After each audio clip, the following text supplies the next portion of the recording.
Now the fourth colligative property, that is your last colligative property, that is osmotic pressure. Before knowing is osmotic pressure, let us first know what is osmosis. Osmosis is nothing, the flow of solvent from higher concentration to lower concentration through semi-permeable membrane. This is very important, through semi-permeable membrane.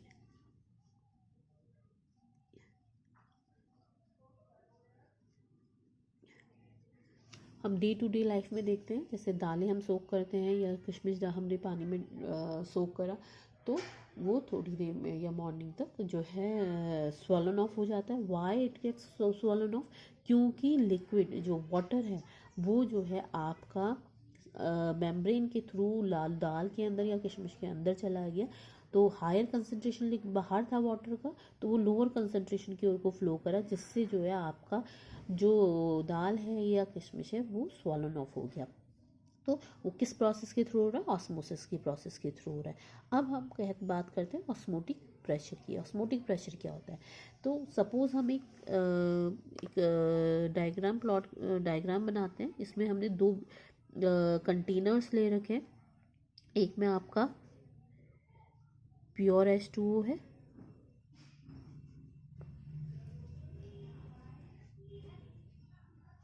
और दूसरे में आपके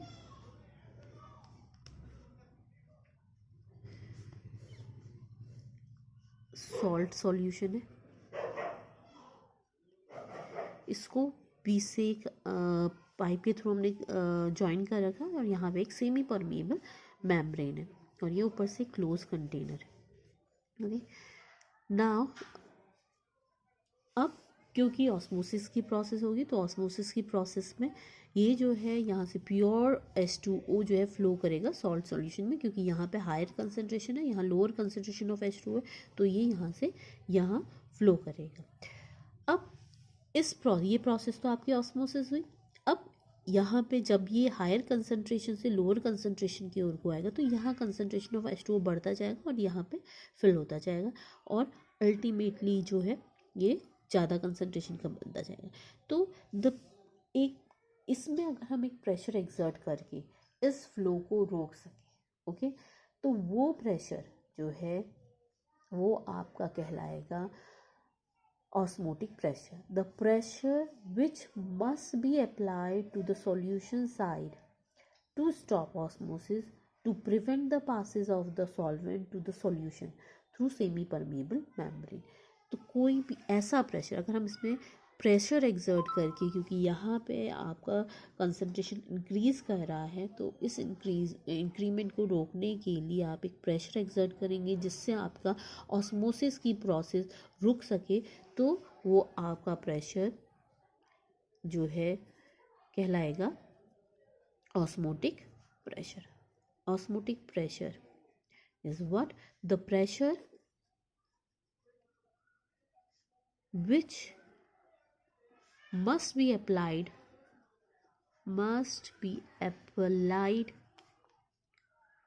to the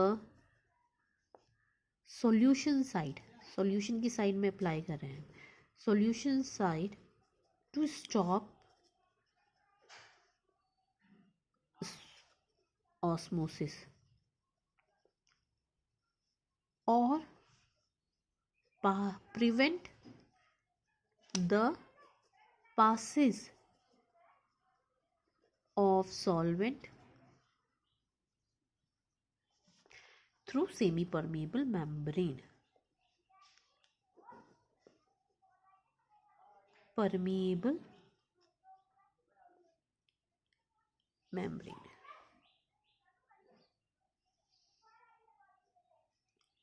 membrane के through जो है आपका जो है हम रोक रहे हैं the pressure that is exerted to stop the process of osmosis, that is osmotic pressure. तो वॉन्टहॉफ एक साइंटिस्ट थे जिन्होंने इसकी कैलकुलेशन करी है, फॉर्मूला दिया। तो वॉन्टहॉफ ने ऑस्मोटिक प्रेशर के लिए आपका एक which is represented by pi, इसके लिए फॉर्मूला दी, pi is proportional to concentration into temperature. That can be, अब ये इसको हम इस तरीके से भी लिख सकते हैं, pi equals to R C R T, और सी को हम रिप्रेजेंट कर सकते हैं N B over volume into R T. इसको फिर फर्दर हम लिख सकते हैं W B over M B into V R T. तो pi which is osmotic pressure, this is osmotic pressure, this is equals to WB over MB into V into RT, WB RT over MB into V। तो आपका osmotic pressure क्योंकि solute के moles पे depend कर रहा है, हाँ moles पे डिपेंड कर रहा है, तो इसलिए जो है आपका ये एक कॉलिगेटिव प्रॉपर्टी है। And how will you calculate the molar mass from osmotic pressure, वो हम इस फॉर्मूले से कैलकुलेट कर सकते हैं। डब्ल्यू बी वेट हो गया, molar mass, molecular mass into volume, और आर टी। तो ये जो है for determination of molecular mass of the solute you can use this method, osmotic pressure, and this is the best method to calculate molar mass of the solute। why this is best method? क्योंकि इसमें जैसे हम proteins हैं, proteins are can be measured at room temperature, room temperature में measure किए जा सकते हैं, और the value of osmotic pressure are larger as and easily measured, ये ईजली मेजर्ड की जा सकती है। थर्ड है molarity of the solution is used instead of molality, molality की जगह हम मोलैरिटी की बात करते हैं यहाँ पे, तो इसलिए this is one of the best method to calculate the molar mass of the solute. First है प्रोटीन के केस में,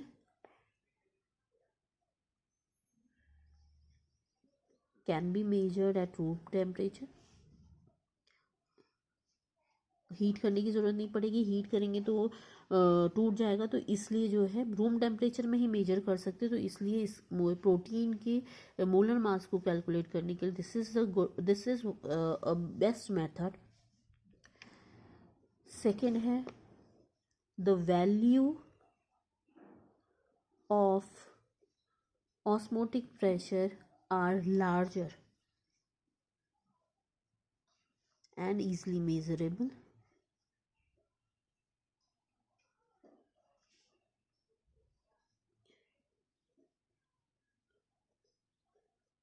थर्ड है आपका मोलैरिटी ऑफ द सॉल्यूशन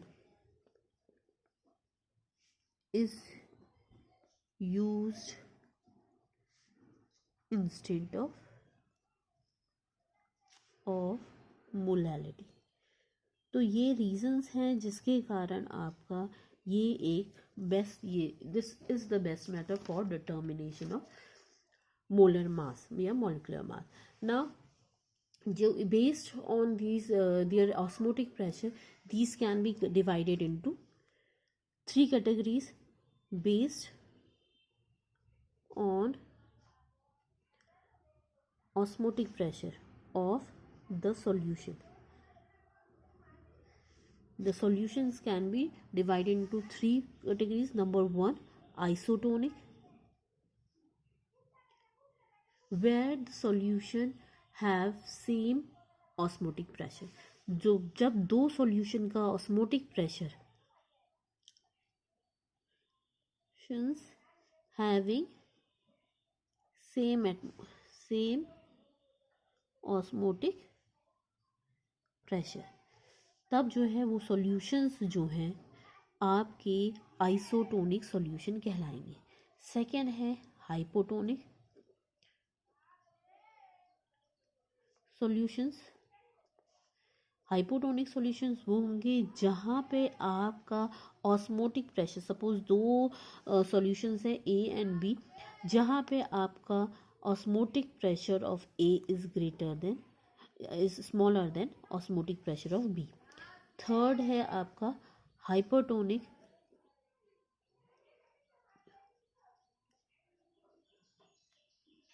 जहाँ पे आपका osmotic pressure of A is greater than osmotic pressure of B.